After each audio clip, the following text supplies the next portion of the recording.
មនុស្សដែលមានអាយុវែងសុទ្ធតែមានទម្លាប់ទាំង4នេះទម្លាប់នេះជួយឲ្យរាងកាយជៀសឆ្ងាយអំពីជំងឺរ៉ាំរ៉ៃនិងគ្រោះថ្នាក់វាជាទម្លាប់ដែលអាចជួយពន្យាអាយុជីវិតឲ្យអ្នកមានអាយុវែងនិងមានសុខភាពល្អប្រសើរឡើង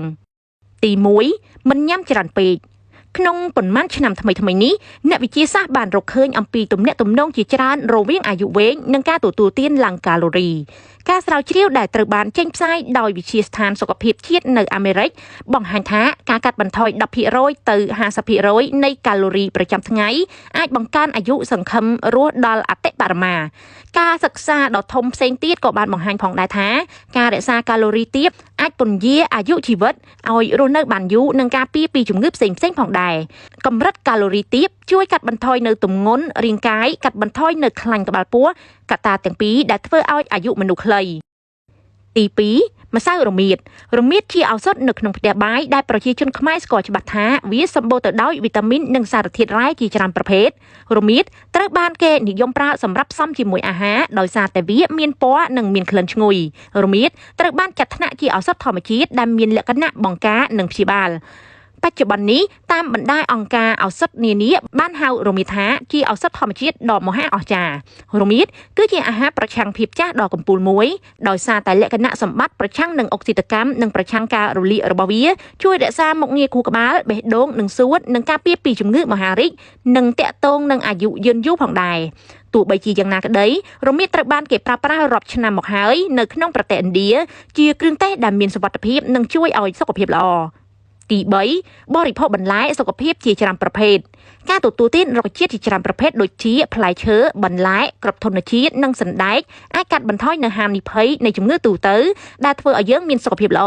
ការសិក្សាជាច្រើនបានបង្ហាញថារបបអាហារដែលសម្បូរទៅដោយបន្លែបៃតងកាត់បន្ថយហានិភ័យនៃការស្លាប់មុនអាយុហានិភ័យនៃជំងឺមហារីកជំងឺបេតាបូលីជំងឺសរសៃឈាមបេះដូងជំងឺធ្លាក់ទឹកចិត្តនិងជំរុញខួរក្បាលឲ្យដំណើរការល្អ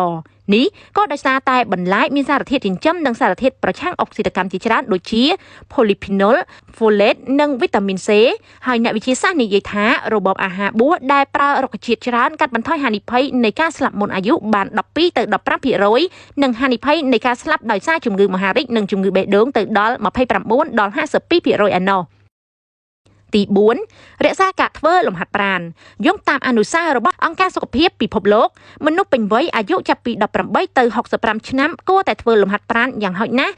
150ទៅ300នាទីក្នុងមួយសប្តាហ៍រក្សារាងកាយឲ្យមានសុខភាពល្អនិងបង្កើនអាយុវែងយោងតាមការស្រាវជ្រាវការធ្វើលំហាត់ប្រាណ15នាទីក្នុងមួយថ្ងៃបង្កើននៅអាយុសង្ឃឹមបាន3ឆ្នាំកាត់បន្ថយនៅហានិភ័យនៃការស្លាប់